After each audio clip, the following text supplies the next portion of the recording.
soube sobre, sim. Professor Legene, vamos entrar então agora na política internacional.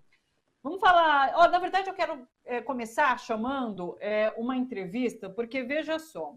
Hoje, nessa quarta, 17 de fevereiro, movimentos latino-americanos que promovem a paz entre as nações e solidariedade ao povo cubano, esses movimentos vão entregar uma carta ao presidente norte-americano Joe Biden pedindo o fim do embargo dos Estados Unidos à ilha. Esse embargo está em vigor desde 1962.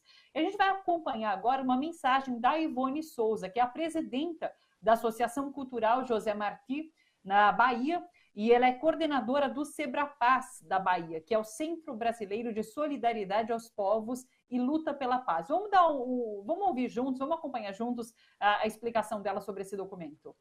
Hoje nós vamos entregar uma carta a nós do movimento continental, né, esse movimento aqui do continente, o movimento latino-americano e caribenho de solidariedade a Cuba. Vamos entregar uma carta ao presidente Biden, novo governo dos Estados Unidos, ao povo estadunidense, ao Congresso. E nesta carta a gente não só pede, a gente exige que este bloqueio tenha um fim, ponha fim a este bloqueio, acabe com este bloqueio, porque não tem sentido. Cuba, o povo cubano não suporta mais este bloqueio. Não faz sentido bloquear um país por não se submeter à sua política imperialista. Todos os dias 17, e hoje é dia 17, nós fazemos atividades de solidariedade pelo fim do bloqueio. Eu conclamo a todos a virem junto conosco, a ir ao Twitter, fazer alguma mensagem, deixar alguma mensagem pelo fim do bloqueio. Cuba e o povo cubano merece todo o nosso apoio, toda a nossa amizade, toda a nossa solidariedade. É isso. Acho que a gente pode começar falando sobre esse embargo. Você vem nos trazendo detalhes sobre possíveis negociações, sobre passos atrás que o governo Biden pode dar em relação ao que Obama colocou ali no passado. Enfim, nos atualize sobre essa situação e o que a gente pode esperar da relação Estados Unidos-Cuba daqui para frente. Parabenizar a minha amiga Ivone, lá do Sebrapaz da Bahia, uma grande companheira, camarada, lutadora em defesa de Cuba, né? Essa questão de Cuba, Thalita, é uma dos 7 pontos da política externa do presidente Biden que eu tenho escrito e dito assim. Ele não disse a que veio ainda. Então, são vários pontos nevrálgicos. Para dizer que um desses 7 pontos, ele suspendeu parte do bloqueio à Venezuela. Isso foi semana passada. É positivo, mas é muito insuficiente, muito incipiente. Não dá para a Venezuela respirar. Agora, Cuba talvez seja o assunto mais nevrálgico da política externa, comparado, talvez, à situação da Palestina e de Israel. É muito delicado, né? A última vez que a Assembleia Geral das Nações Unidas, a última vez não, foi a vez que teve o maior número de votos a favor de fim do bloqueio, né? Foi 2014. 193 países presentes na votação, que são todos, não tem mais do que isso. 188 votaram a favor do fim do bloqueio. 2 contra, Israel e Estados Unidos, né? O ano passado já o Brasil votou contra também, né? E 3 abstenções, aquelas ilhas insulares no Pacífico, Micronésia, Palau e Ilhas Marshall. Não vale nada, desse tamaninho. Mas tem um voto na ONU, nos organismos multilaterais, é equivalente ao voto dos Estados Unidos. Nós defendemos o multilateralismo, já falamos disso aqui. Então é um assunto delicado, mas quero dizer aqui, vou aqui resumir, porque eu sei que o tempo é escasso, eu quero dizer aqui que não é simples, não é como uma chamada ordem executiva, que não tem a força de lei, né? É equivalente ao antigo decreto-lei nosso, que quando eram ditaduras, eles governavam por decreto. Lá tem muita força uma ordem executiva, mas não tem a força de uma lei federal aprovada pelo Congresso, que lá chama Câmara dos Representantes, né? Por que não tem? O resumo é o seguinte: Cuba foi ocupada militarmente pelos Estados Unidos de 1902 até 1934. O que aconteceu em 1902? A guerra, né, de libertação Da América Espanhola, Cuba foi o último país, praticamente, que decretou a independência, e a Armada Espanhola estava ali no Mar do Caribe, guerreou, e os Estados Unidos entraram em apoio e defesa de Cuba. É claro que ganharam a guerra, não é? Ocuparam militarmente Cuba, fizeram um acordo, chamada emenda Blatt, né, aprovada pelo Congresso dos Estados Unidos, uma espécie de acordo, e criaram uma base militar em Cuba, lá numa região chamada Guantánamo. Quando fala Guantánamo, você lembra da prisão. A prisão é nova, tem 20 anos só. Foi na época do Bush, Bush Filho, 2001. E ninguém conseguiu desmontar a prisão. Você imagina desmontar a base, né? A base militar já passou de 100 anos, né? Então ela vem de 1902 ou um pouquinho depois. Agora, em 1934, cessou a ocupação militar, os Estados Unidos se retiraram de Cuba, e de 1934 até 1959, Cuba virou o quê? Virou um quintal dos Estados Unidos. Desculpe o termo que eu vou usar, mas um prostíbulo. Os estadunidenses ricaços iam para lá para jogar, não tinha tantos cassinos nos Estados Unidos, iam para lá para se divertir com mulheres, drogas, prostituição. Cuba era isso, né? Só que em 1959 aconteceu a Revolução Popular, liderada por Fidel, 1º de janeiro de 1959. Aí as coisas começam a mudar de figura. De 1959 até mais ou menos 62, outubro, quando teve a famosa crise dos mísseis, durante 13 dias o mundo esteve à beira de uma guerra nuclear. Né? Então foi muito tenso. A União Soviética mandou mísseis para Cuba para instalar ali, que fica a 130 quilômetros de Miami. Né? É um pulinho ali. Então isso deu uma crise durante o governo Kennedy, e a União Soviética retirou os mísseis e houve um distensionamento. Só que a partir daí, Cuba vive o que os Estados Unidos chamam de embargo econômico, e lá em Cuba chama-se bloqueio, ou bloqueio em espanhol, né? É a mesma coisa. Agora, é simples, numa canetada, o presidente Biden revogar tudo o que aconteceu de embargo e bloqueio até agora? Não é simples. Existem, não vou dar detalhes aqui para não tomar tempo, 6 estatutos legais, né? Leis, convênios, normas, etc., etc., 6 que fazem com que Cuba viva este bloqueio econômico pelos Estados Unidos. Não é simples você revogar tudo isso. 2 deles dessas 6, 3 deles, desculpa, 3 deles desses 6 são eles são leis federais. Você não revoga uma lei federal por uma ordem executiva. Então, o Biden teria que mandar um projeto de lei revogando tais e tais e tais leis, que nem aqui. Entra em vigor no dia tal, a lei revogando as leis tais. O Congresso tem que aprovar isso. Acho difícil o Congresso, nesse momento, aprovar, mesmo os democratas sendo maioria. Porque parte dos democratas não são progressistas, né? São democratas, só o nome é democrata, mas não são muito democratas, né?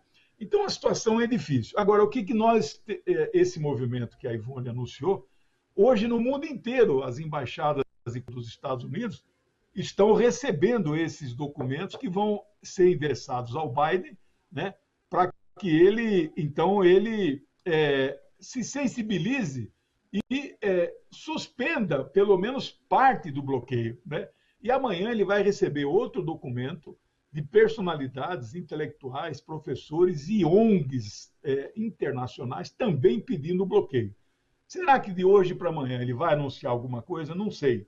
Qual é a minha expectativa, professor? O que você acha disso? Eu não sou profeta, como já disse várias vezes, mas acho que ele vai distensionar no sentido de voltar ao patamar que Obama deixou, que não era grande coisa, mas era trocar embaixadores, pode remeter dinheiro de lado a lado, turistas com pedido de visto especial podem frequentar de lado a lado, mas não é o que nós queremos. Nós queremos suspensão dos bloqueios e nenhuma restrição. Queremos que Cuba seja um país normal como qualquer outro país das Nações Unidas, né?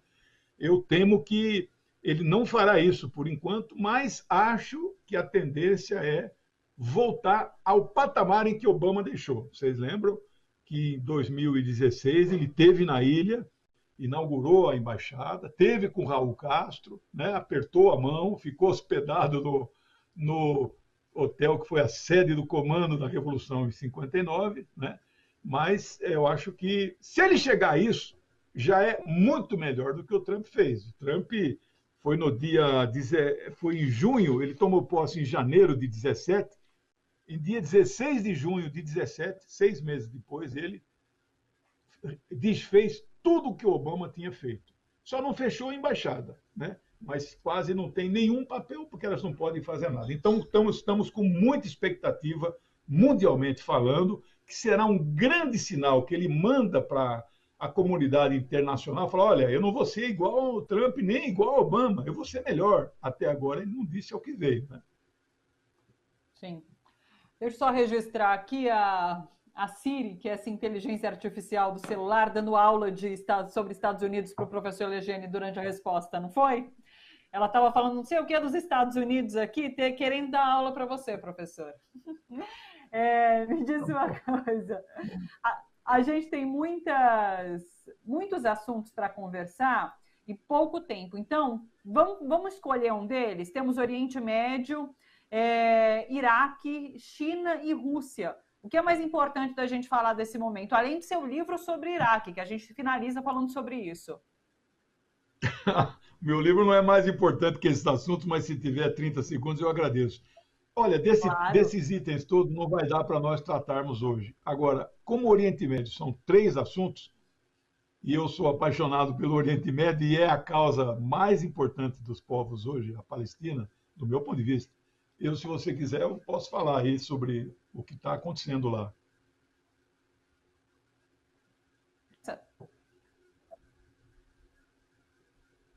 Já posso falar? Pode, vamos nessa. Eu quero que você me fale sobre Palestina, nos atualize, porque inclusive é um assunto que a gente não tem muita informação na grande mídia, então é sempre importante botar esse contraponto aqui dentro. Vamos lá, nos atualize sobre a situação, professor. Eu vou começar pela questão humanitária, que é o mundo inteiro discutindo hoje, é vacina. O Conselho de Segurança começou a reunir hoje, a pauta é vacina.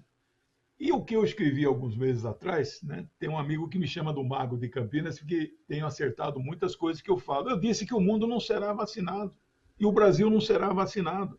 Não quero desanimar as pessoas, mas não tem vacina no mundo. E o que tinha de vacina, este governo nosso não comprou, não foi atrás. Agora diz que tem 20 bilhões e não tem mais vacina.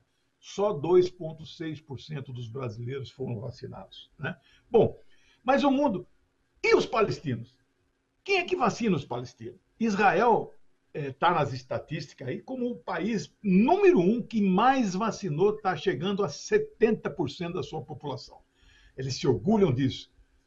Mas quem da população israelense estão sendo vacinados? Tem 1,5 milhão de palestinos que moram dentro de Israel, estes não estão sendo vacinados. E os 5 milhões que moram na Cisjordânia? A autoridade palestina não é equivalente ao Estado da Palestina. Como é que eles vão conseguir vacina 10 milhões de doses? Não vão. Conseguiram ínfimas 50 mil doses, que dá 2 doses para 25 mil pessoas da saúde, e não é suficiente. Israel impediu que essas vacinas chegassem até a Cisjordânia. Isto é um movimento claro de genocídio, e é lamentável, e o mundo não fala nada. O mundo não fala nada. Então, esse é um aspecto. Os outros 2 aspectos, não sei se pior ou melhor que isso, mas são muito mais tensos. Envolvem Israel e o Líbano, envolve Israel e o Irã. Eu quero dizer aqui uma opinião que pode não ser uma opinião consenso na esquerda, mas na esquerda mais consequente, no pessoal que estuda melhor o Oriente Médio, a geopolítica. O que eu vou dizer aqui é um consenso. Israel está acuada. Mas como assim? Com todo aquele poderio, está acuado por quê? Porque existe o arco da aliança, o eixo da resistência, né? Irã, Iraque, Síria e Líbano. E mais o Hezbollah, que é uma força considerável. Isto aqui está unido em defesa né, da fronteira ali de Israel com o Líbano. Então, esse movimento protege o Líbano da invasão israelense.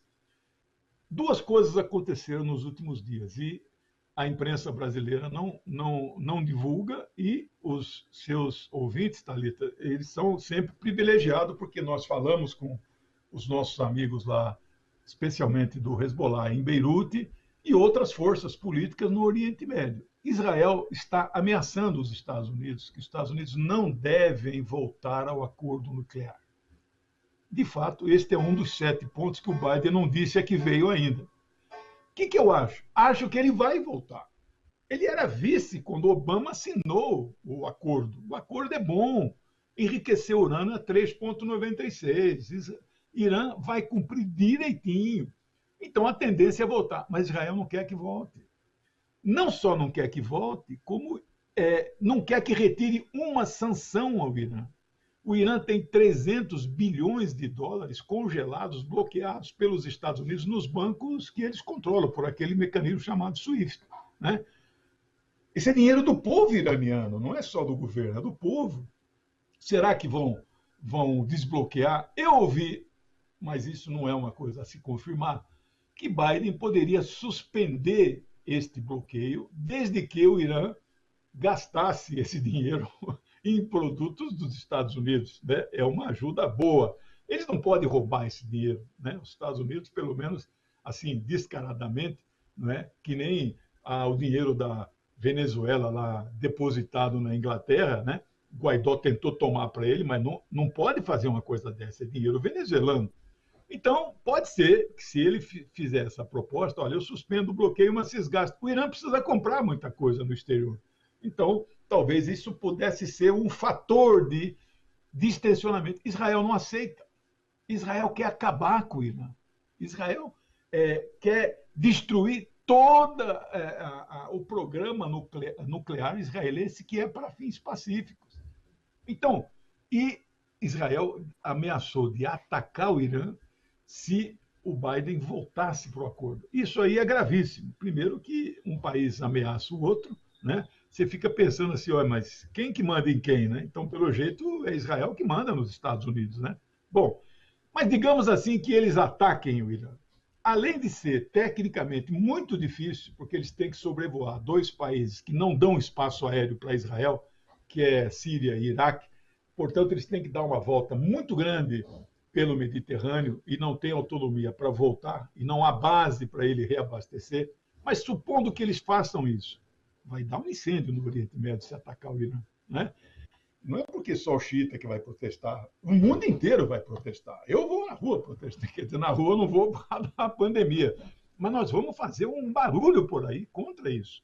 Então, acho que Israel só blefa e não teria esta força. A segundo blefe, isso a notícia chegou hoje, eu estou imprimindo agora, mas não saiu em nenhum lugar, vai sair talvez só amanhã, o discurso feito pelo líder do Hezbollah, o Sheikh Hassan Nasrallah, né? Ele é muito querido, ele é uma pessoa muito respeitada no Oriente Médio, apesar de não ocupar cargo, não tem mandato de deputado, nunca foi ministro, né? Ele é um líder. Ele fez um discurso ontem contundente, respondendo a uma ameaça que Israel vem fazendo desde janeiro, e pouca gente sabe disso.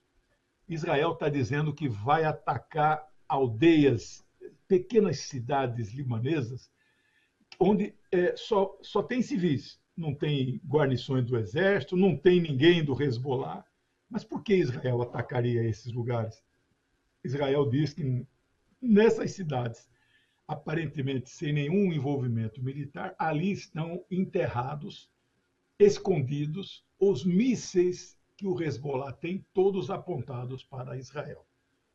Nós não sabemos disso, não temos essa informação, mas o que nós sabemos é o seguinte, foi a resposta dele. Se estas aldeias forem atacadas, Israel receberá no mesmo nível e na mesma intensidade uma resposta às pequenas cidades israelenses no norte de Israel, que é a mesma coisa do sul do Líbano, na fronteira.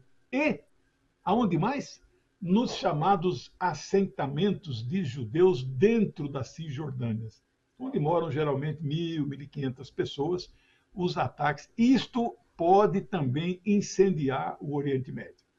Eu espero que nada disso aconteça, nem o ataque ao Irã, nem o ataque aos libaneses, mas se alguma coisa dessa acontecer, eu não estou dizendo que vai ter uma guerra regional entre os árabes e... Né? A verdade é o seguinte, enquanto os Estados Unidos ficaram preocupados em restabelecer relações diplomáticas com Israel, então foi Bahrein, Emirados e o Sudão. O Irã e a China, eles foram, então, se organizando, se aliando, se articulando com toda a Ásia e com também a Turquia, ou seja, os principais países, né, de orientação islâmica, né, Irã, Turquia e vários outros no Oriente Médio, estão mais preocupados nesta ofensiva para resistir a Israel. Então, Estados Unidos errou na geopolítica mundial e a China sai, mais uma vez, também vitoriosa deste processo que está em curso no mundo. Vamos ver qual é a posição que o Biden... O assunto China vai estar em pauta amanhã, na reunião do G7. Né? China, vacinas... Ele conversou com o Xi Jinping durante 2 horas essa semana. Né? Foi uma conversa amena, protocolar, diplomática. Né? Quando ele tentou entrar nos assuntos internos da China, direitos humanos, naqueles uigures lá, não sei o quê, que são muçulmanos, o Xi falou para ele, escuta, isso é um assunto interno do povo chinês. Eu não me intrometo nos seus assuntos, você não intrometa nos meus. Aí o Biden teve que baixar o facho e mudou de assunto. Né? Mas então vamos ver. Nos próximos dias nós vamos ter muita novidade aí, muita surpresa. Eu estou preparado para isso. Que bom que você conseguiu costurar vários assuntos. E a gente conseguiu, então, dar um panorama legal sobre todas as questões. Ótimo. Vamos agora para a última questão, que é o seu livro. São mais de 10 já, né, professor? E agora esse é sobre o Iraque. Conta para gente. É o novo livro, é o meu 14º, que é 520 páginas. Né? Ele é como se fosse um livro didático, totalmente ilustrado, né? É como se eu fosse um correspondente de guerra durante a Guerra de Ocupação 2003-2007. Eu começo em 2002, porque as manobras para ocupar o Iraque no governo Bush começaram em agosto de 2002. Então, são 80 relatórios, em jornalismo vocês chamam de despachos, né? Mas eram artigos que eu comentava, todos esses artigos foram atualizados, inseridos notas explicativas, atualizados, né? Então ele está um livro que é uma cronologia de guerra, uma cronologia da ocupação de um país imperialista, de um país árabe estratégico. Eu vou depois mandar o link, o encurtador, onde vocês podem adquirir. O livro é R$ 59,90, é o mesmo preço dos outros livros. Eu agradeço esse espaço do merchandising aí. E mês que vem vou anunciar o 15º livro, viu? Sobre geopolítica mundial. Não tem folga, não. Eu vou dizer assim, olha, pessoal, na semana que vem, então, eu dou o link certinho, como todo mundo pode acessar e comprar e adquirir o livro do professor Legene. Professor, muito obrigada mais uma vez. Um beijo grande para você. Até semana que vem. Tchau, tchau. Obrigado. Tchau. Até.